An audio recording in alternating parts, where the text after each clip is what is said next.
Welcome to Season 4 of the Knack for Business podcast. Before we get into today's conversation, Canada Growth Network. Here's the math. A full CRM, email marketing, funnels, and automations for less than a coffee a day. That's $47 a month Canadian with a $1 trial to start. If you're building a business and still duct taping tools together, check the link in the show notes. So, from an audience perspective, why are you carrying all this pressure and still feeling like you are failing? Well, our guest will unpack why mental health isn't a personal weakness or a label to manage, but a leadership and system design issue. She'll explain how mental fitness, built through behavior, relationships, and daily skills, helps founders, leaders, and teams perform under pressure without burning out, and how organizations can design environments that support resilience instead of quietly breaking people down. If you're a business owner, leader, or professional feeling stretched thin, stay with this conversation. Listen in to learn how to build mental fitness before burnout hits, and how to lead in a way that protects performance and people. Our guest today is Dr. Jackie Kinley from AIR Institutes. She's a psychiatrist, resilience strategist, and the founder and CEO of Atlantic Institute of Resilience, also known as AIR Institutes. With decades of experience at the intersection of mental health, behavior science, leadership, and system designs, she challenges the traditional problem-focused approach to mental health and replaces it with a proactive, skills-based model she calls mental fitness. Her work focuses on behavior, relationships, and self-awareness, rather than labels or pathology, helping individuals, leaders, and organizations build their psychological strength, perform under pressure, adapt to change, and sustain results over time. At AIR, she introduces a people and performance operating system most business education skips, driven by clear and bold mission to transform how we promote mental health by building it, not just treating it. Dr. Jackie, an absolute pleasure having you here today. Welcome. And do you have a favorite quote or saying, man? You know what? I'll kick it off with one that I like. It's not about feeling better. It's about getting better at feeling. And that's kind of related to mental fitness. So I'm sure we'll get into that. But I think that's really important, right? Because we're going to talk about people, leaders, and how they support people and helping people get, psychologically stronger, more mentally fit, building emotional intelligence, and a lot of other things. So oftentimes we confuse that with treating illness. So yeah, it's about getting better at feeling, not feeling better. So, do you have any business taglines you work with? Business taglines. I often say that, burnout is not a personal failure. It's a failure of leadership and system, right? So I think it's an important differentiation. People often blame burnout on an individual, and they don't realize what the role of the leader is in creating systems and organization to protect people. Right. So, what drove you're a psychiatrist, which means you're a medical doctor, as opposed to a psychologist, but, kind of parallel paths. What brought you into the psychiatric field? Well, it's an interesting question. I think a lot of the things diverged in my life. I come from a line of physicians, right? A very sort of logical, a lot of surgeons, right? A sort of hands-on kind of background. And so I was really enamored with, medicine, sort of groomed for it. But I worked as a ER physician and a family physician, and I started to see that a lot of the ailments that sort of befell people were associated with mindsets and lifestyles, and so that there were choices. And so instead of I wanted to go upstream and actually get to root causes. And that really required me to understand people, understand what motivated people, what drove people, their behaviors, and then how to support them to make better choices and to become their best selves, right? So it was a little bit of a diversion into from mainstream medicine, or what I like to think of as sort of biological medicine, to really, psychological, understanding the mind, not just the body. It's interesting, and I know there's a world of information out there because the mental health of the person, and of course, people work in businesses. It's not automons or robots. So, what brought you into the focus into the space of business and leadership? Again, from being an ER physician, it's ta-da! I'm here. I'm presenting with an issue, as opposed to here's a workplace where you have 1,000 people. Well, I think getting to business was sort of the last step. I think the first step was getting out of sort of a biological, sort of, fatalistic kind of framework and starting to understand, right, that people had agency and autonomy and they had choice and they had more control over their mental health than they thought they did. So that sort of, I was able to kind of step outside of, mainstream psychiatry. I like to think of myself as a reformed psychiatrist. Now I don't see things as fatalistic, right? I mean, I see potential in people and I see internal pharmacy that we don't necessarily have to rely on external pharmacy, that people have the capacity to improve themselves, right? And so that brought me into the world of resilience, right? So how do we strengthen people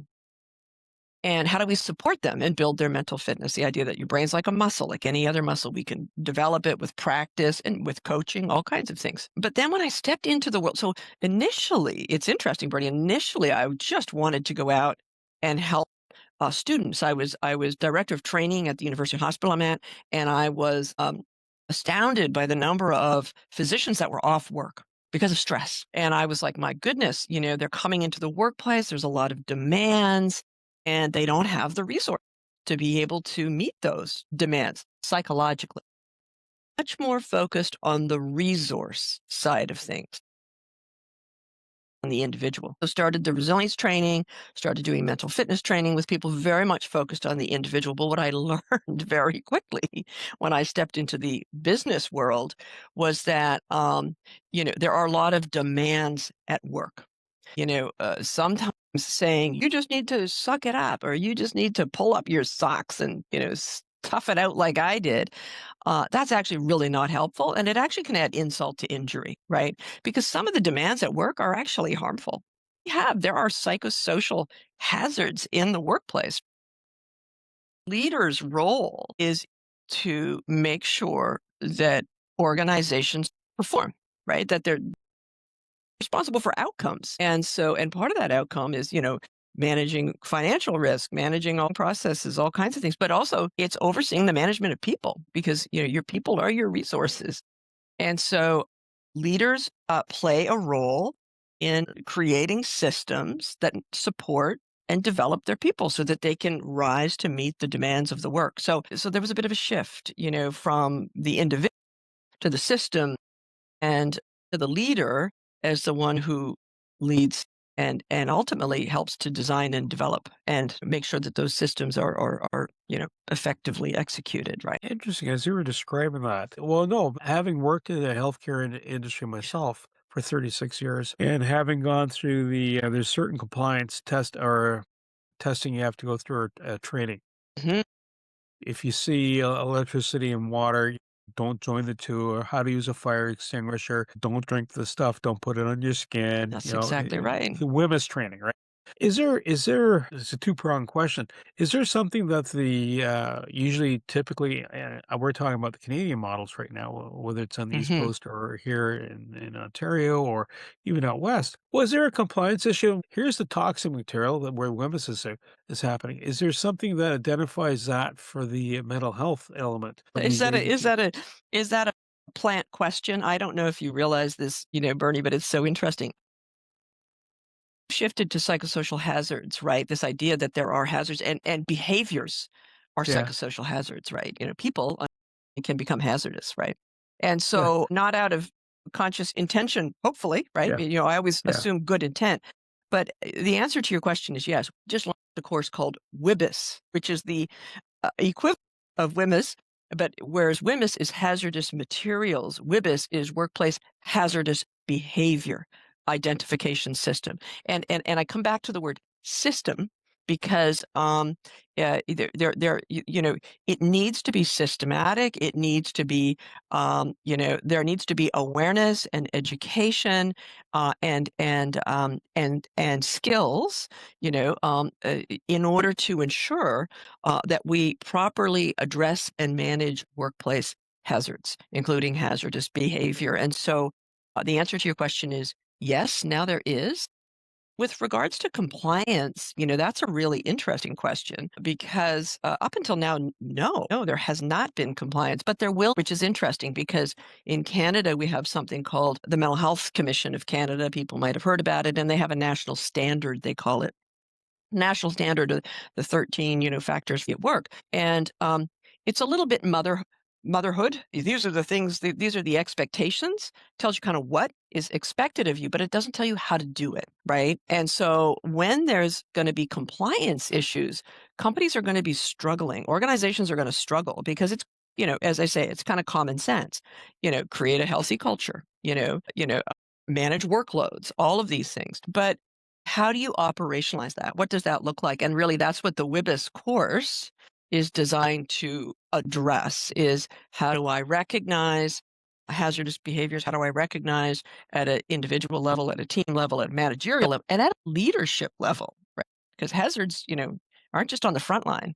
They can be up in the C-suite, right? And so it's recognizing those things, implementing, right, the proper inter interventions and always assuming no malintent, right? It's a developmental model.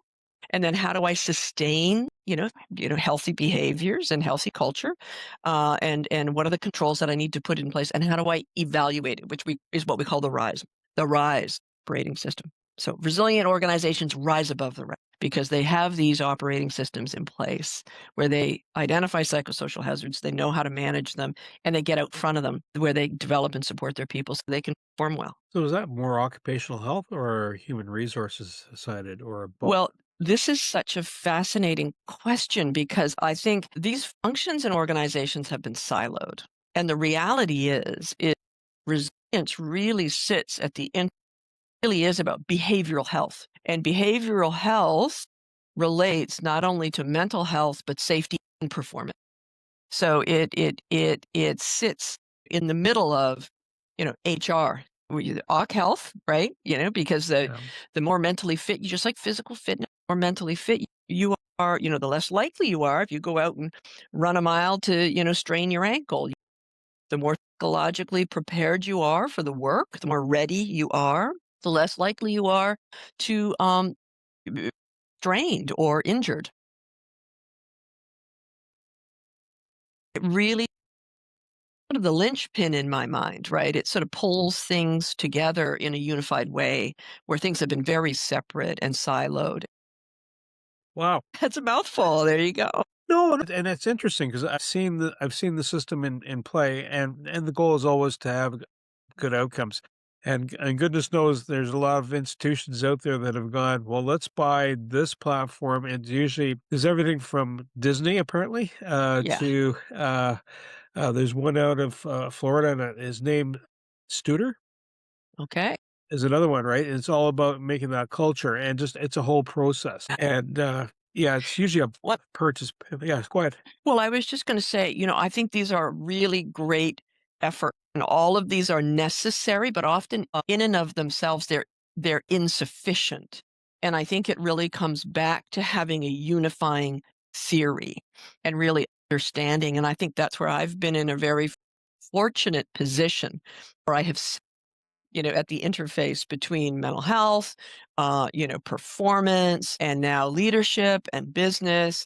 And so I've been kind of in the middle of all of it. So it's a sort of a privileged position where I've been able to see the gap and the huge gap, right? And this is what happens in organizations, right? All of a sudden, you have an individual, who you've brought on board, they're doing pretty well. And all of a sudden their performance starts to lag and you don't know what it is, right? Oh, I'm kind of burning out. I'm not feeling good. I'm stretched. I'm stressed. And up until this point, there's been no way to identify what's actually missing, in terms of behavior, like what are they doing or not doing, right? To protect and support themselves, and how what demands are being placed on them. And so we really sit in the middle of that, where we help to tease that apart, so that when all of a sudden somebody starts to lag, or they start to burn out, instead of them showing up at HR with a sick note, right, and then all of a sudden they're in that black box. Best of luck when you get into the mental health system. I often say, if you weren't crazy before you got into it, you'll be crazy when you get there, because it is a crazy making It's well designed if you're ill, but I'll tell you, it's a system to navigate.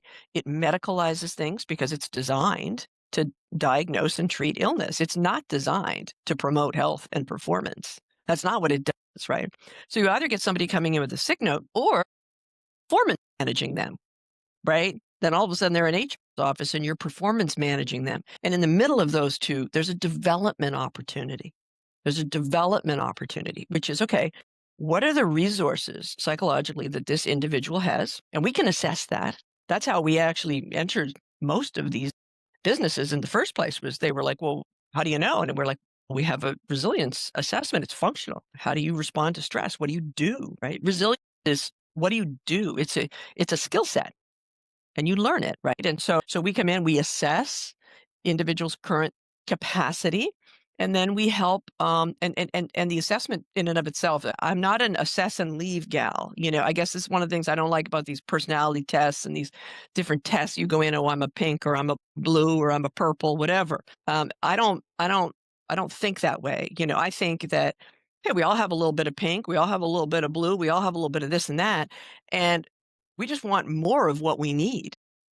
We can get it. So the assessment actually maps onto a curriculum, a program, the Resilience Inside Out training. And we have a brain gym, digital platform. So it's asynchronous. People can get on and they can do it. They get a micro coach, an individual, and this is important, Bernie, micro coaching, not a 50-minute session where you sit around and chit chat with somebody. Like when you go to the gym, if you go to the gym and, you meet your trainer and you spend 60 minutes talking to your trainer and you don't touch a weight, good luck, right? And a lot of times, when people go, 45, 50 minutes, you're catching up, you're talking, and out you go, and nothing's changed. You might feel better because you've, had an opportunity to feel the support and the care, but ultimately you haven't developed any new skills. And this is what mental fitness training is.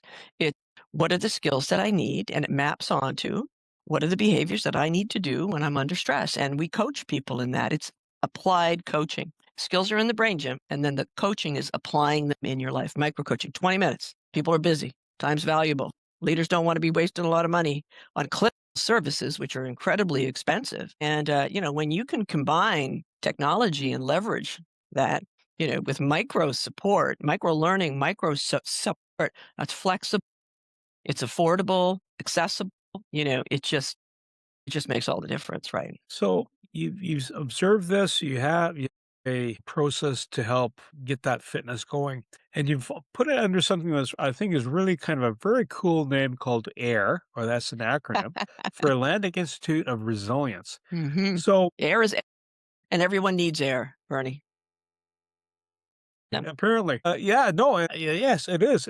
I think it's a fantastic use of the many concepts. But how did this gem come to fruition? Like you saw the issue, and from a business perspective, what made you say, well, if I take this, and this, I put it together in a box of sorts or layers. You have an app, and we'll get into that a little bit later on. And you have and now people are going, well, how do you know that works? I have another colleague of mine. He does mindfulness training, and he was talking to people. He was talking to people that were in the enforcement industry, and they're older. And I'm looking at him going, I'm sitting there and I'm thinking, all my imagery, all my memories of those folk.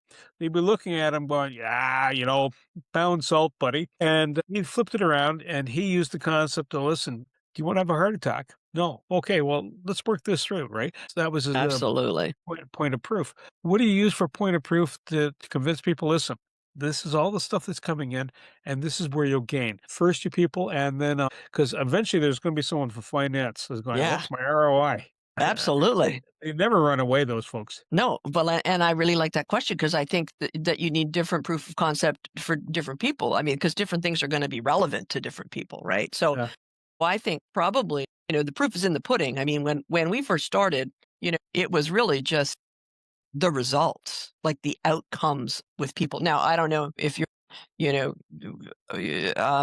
followers, I don't know, our listeners know, but I actually come from that medical background. My background was running a trauma program at the hospital, right? And I still I still run a trauma program, complex trauma, but out of that, we had to research our results, right? And so we started working with people and measuring, right? Before and after, their psychological strength, their resilience, right? And so just with that at an individual level, measuring those outcomes, the decrease in burnout, right? The decrease in depression and anxiety, which are not targets. It's not a therapy, but it's therapeutic, boy, right? So, because when people feel better, when they're stronger, again, when they're mentally stronger, they feel better, right? And so at an individual level, it's often very easy, to make it relevant to individuals. There has to be a felt need for it. Nobody's going to go to the gym if they don't think they need the gym. So, you demonstrate need, right? And, do you want to be better at work? Do you want your relationships at home to be better? Do you want to have more peace of mind, feel more empowered, more confident? Absolutely. So the point of entry for us is usually with the individual, with the assessment. It's intuitive. It's exceedingly helpful for people. It gives them a ton of insight into, oh, well, that's just my personality. No, it's not.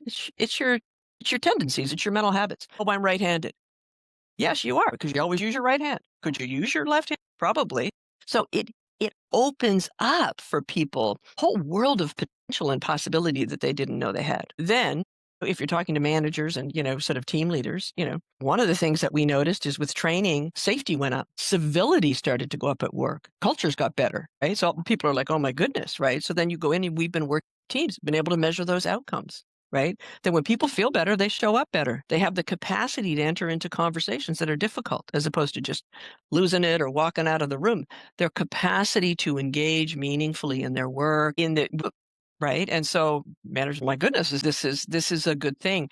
And at the leadership level, at the table of finance, at the senior team, is demonstrating the reduction in sick time and the reduction in disability costs. Because I got to tell you, when somebody goes off on a mental health leave, the chances of them coming back to work when they go from short to long term, incredibly low. Incredibly low. Like all of a sudden, like and the number of disability claims, the majority of them in most organizations are mental health claims. I mean, the cost of mental health to organizations is absolutely huge. A lot of them don't measure it. A lot of them don't capture it. If they start to dig into their numbers, it's remarkable. And the cost of a coaching, and so this is where we got our foothold. This is where we got our evidence. Is all of a sudden, we did a Can Health project with Shannock's large, kind of nursing home across the, country. You can find this online with Can Health. Our outcomes were remarkable in terms of the usage, in terms of the satisfaction, of the program. People loved it, and so looking at the impact that has on potential sick time, on actual sick time, baseline disability costs, right? And those are the systems that we're building going forward, right? Being able to measure those things with organizations. It's a win-win. There's a myriad of another series of questions. Now, you have a successful model. I know you're coming out of the East Coast. You're looking to go right across Canada, North America, or We would absolutely go global. I mean, we have worked in other, countries. I've done other work besides the US, right? Obviously. We have coached, internationally, right? So absolutely. Now, one of the things is because we have the brain gym, because we're able to leverage the digital platform, and because we have micro coaching and we can do it live but virtual, access is not a barrier for us.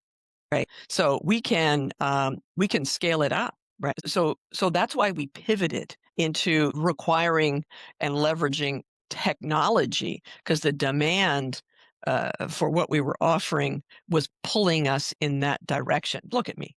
I am not a computer person. I'm not a technology person. It's like research, but out of necessity.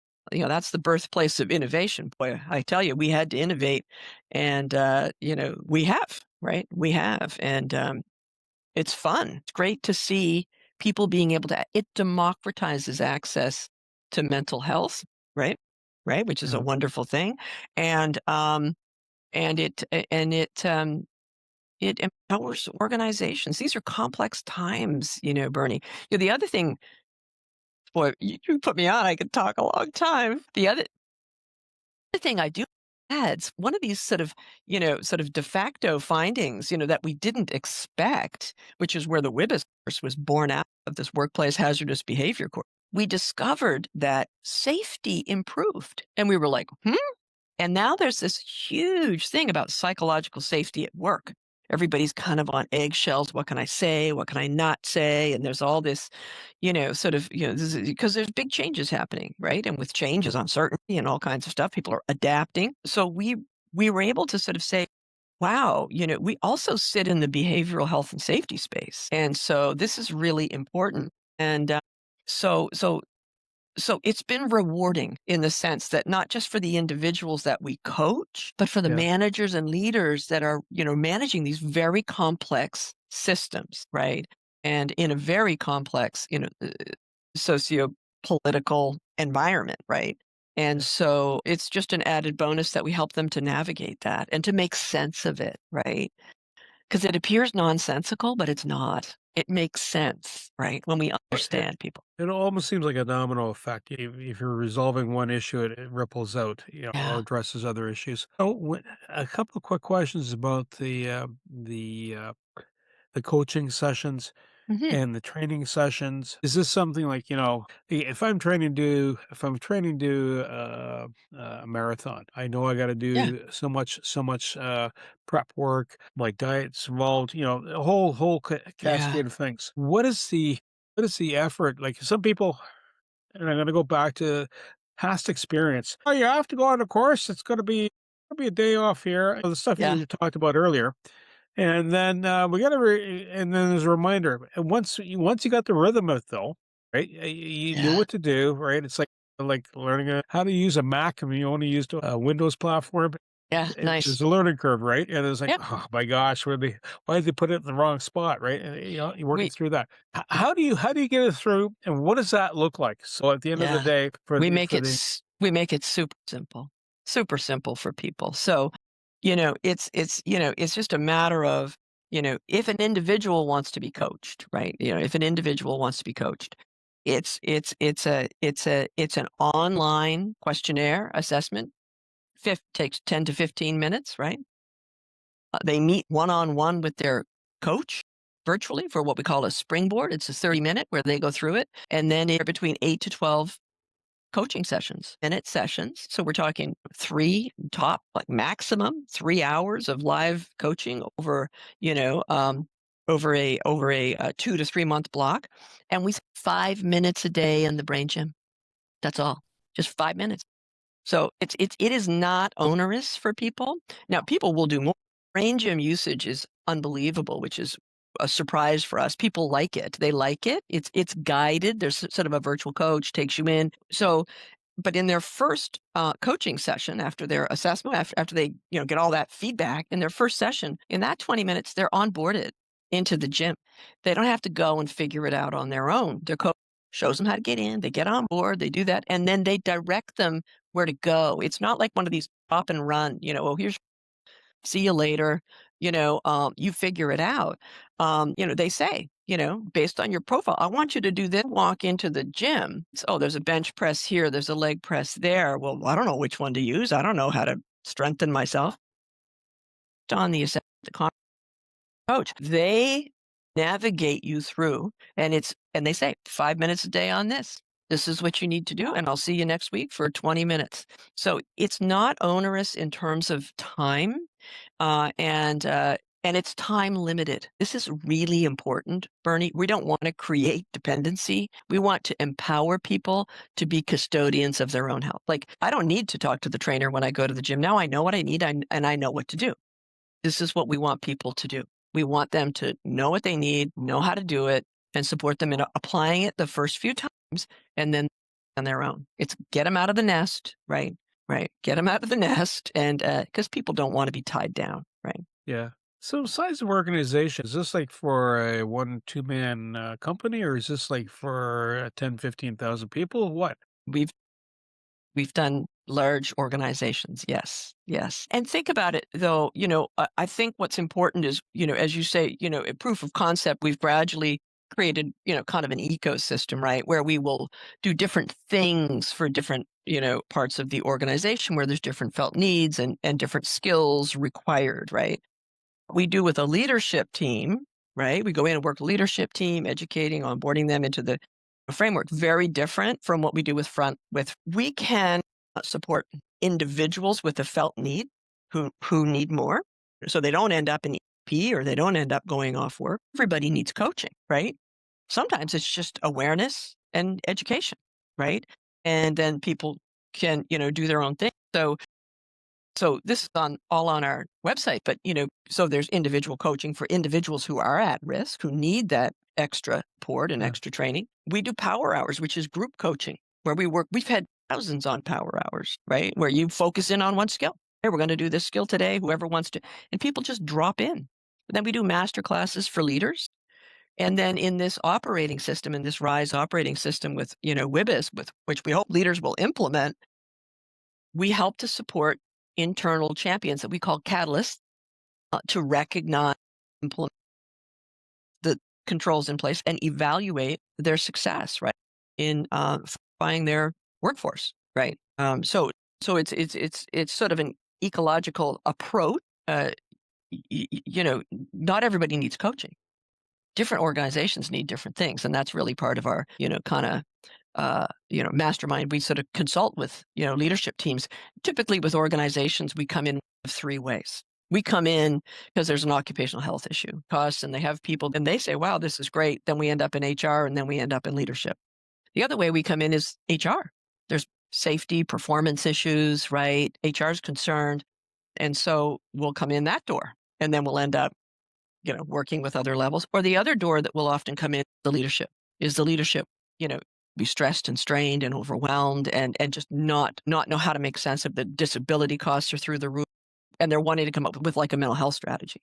We need a mental health strategy, right? And so we have a lot of organizations that have come to us and said, our EAP is not working. It's too late. Our HR, our performance managing people, we don't have anything in the middle. We don't know how to make sense of this. So we kind of sit, we don't replace EAP services. We don't do financial and legal and all that other stuff. We have a wheelhouse. We have a sweet spot. Don't treat illness. We're not a clinical service. We are non-clinical. This is about mental fitness and health, not illness, right? And so, so we sort of find our place in the organization for EAP. So we're trying organizations to invest upstream in their people. That people are going to come in with different levels of resource. That just like there's going to be physical hazards, there's going to be psychosocial hazards. There's going to be customers and complicated tasks and multitasking, all kinds of demands and requirements to supervise and work closely with others. That those things are going to happen. You would not send your individuals and your employees into a physical workspace where you knew the hazards were there and you didn't prepare them. We send them into these things. I think resilience is like a psychological hard hat. It's your PPE. It's your psychological PPE. So you go into the workplace and you're adequately prepared to meet the demands. You know what the demands are. You know what the roles are.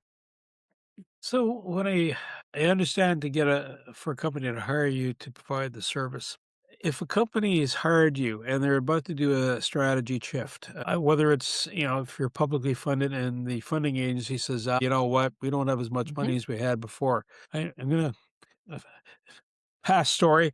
I think from 1990 to 2018, I don't think there was ever a year where I ever heard we're flush with cash.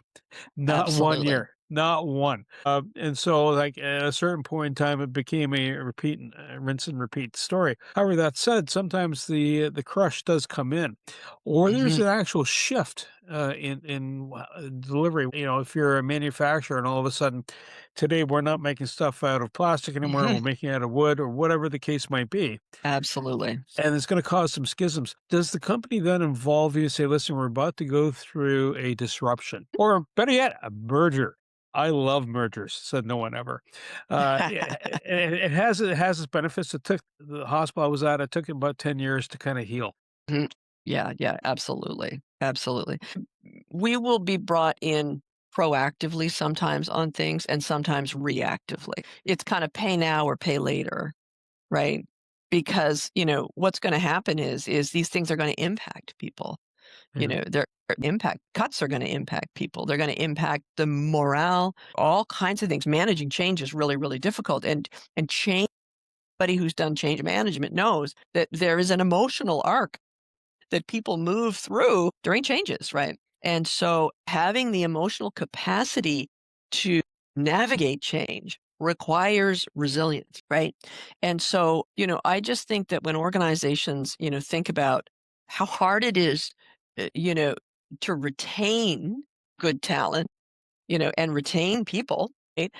To recruit, good talent, that's just one side of the, there's the disability cost and the leave cost and the operational disruption when people aren't able to perform and other people have to step in and fill their roles, and then the increased demands on those people.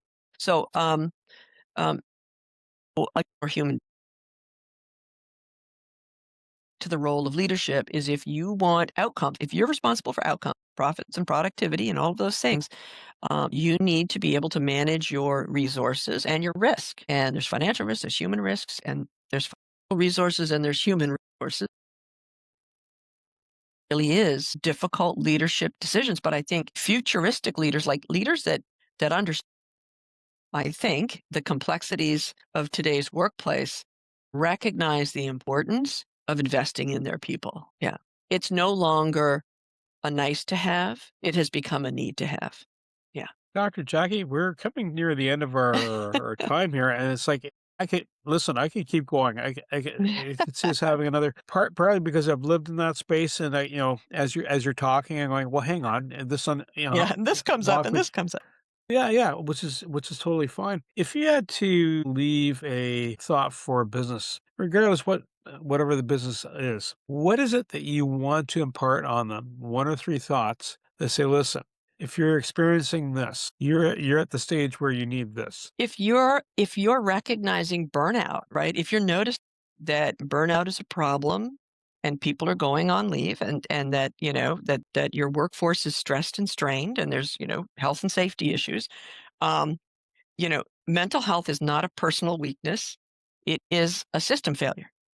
It's a Leaders are in charge of the system. So leaders need to, put proactive systems in place to support and develop their people. Now, the other thing is that businesses are not hospitals. Leaders are not there, right? And so most people at work don't need treatment. They need skills. So this is a good thing. So we can be compassionate, but also hold people accountable, right? To be able to do it, to do their jobs. And I think the most important thing is that, that there are hazards at work. There are hazards at work. There are risks at work. Some of them are invisible, but they are no less, um, you know, um, dangerous, than physical hazards. So we need to know about them, and we need to know that we can actually build, not only, work on that side, mitigate risks, address hazards, but we can actually help people to build their resources. That resilience isn't a mindset; it's a skill set, and that we can train people. And if we train people, they will perform better, and perform better. Then you're going to get the outcomes that you're looking for. You have, I'm just looking at checking on the notes here, a bonus for the audience. You have a resilience snapshot assessment. Oh, What's yes, yes, that all yes. about? Yeah. Well, if you go to our website, www dash air or .com, there's an FRQ, kind of a short form of our big resilience assessment, which is longer. It's 32 pages. This is just a few pages, but it just takes you a few minutes, gives you a really quick check-in, gives you kind of a global score, interprets that for you, and gives you a sense of your strength and what I call the big four mental muscles. Your capacity to maintain perspective and keep, things in proportion when you're under stress.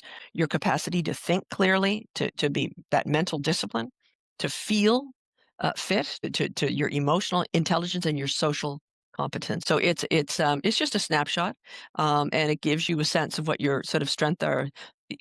This is a brain-based model for big neural circuits. They need to be functioning. They need to be working well together to be a well-rounded person. And so, yeah, it gives you a little glimpse into that, a little bit of taste of the model, and yeah, just some fun, free insight. And if you want Perfect. to learn more, you can reach out. Yeah, love to have a Well, conversation. Dr. Jackie, so if they want to reach out, other than air-institutes.com, is there any other means that you want to reach out by? Well, they can email us, office@air-institutes.com. I mean, those are really the best ways to get hold of us. We're always, around. There's contact forms, all kinds of things. You just, people reach out and we will get back to you. We love having conversations. It doesn't matter where you are in your journey, right? Doesn't matter if you're just starting, if you're just thinking about things, if you're looking to make a change, if you're just, whether you're ready or not, we're here. Try to help you. I want to say thank you to Dr. Jackie Kinley. So if you haven't guessed it yet, Dr. Jackie is really passionate about watching people become strong and regain clarity and confidence and capacity. It's about success. When we're all successful, we move much further as opposed to kind of spinning around in a circle. It's like driving with two wheels and one of them is flat. You're just going to go in circles. Not so good. So mental fitness, it's the key. The program is designed to help you stay fit. And if you need further help, well, then either reach out to Dr. Jackie Kinley, or if you need actual help with yourself, go talk to your doctor, right? But that's part of the path, and knowing when to go get help. Everything you heard today is for educational purposes only. It's not professional advice. Before you act on anything, talk to a certified expert in your area. Your accountant, your lawyer, someone who knows your situation. We share perspectives. You make the decisions. Want more? Head over to blog.knack4business.com, packed with practical episodes on AI, marketing, leadership, and growth. No fluff, just the good stuff. Subscribe while you're there. Until next time, keep building.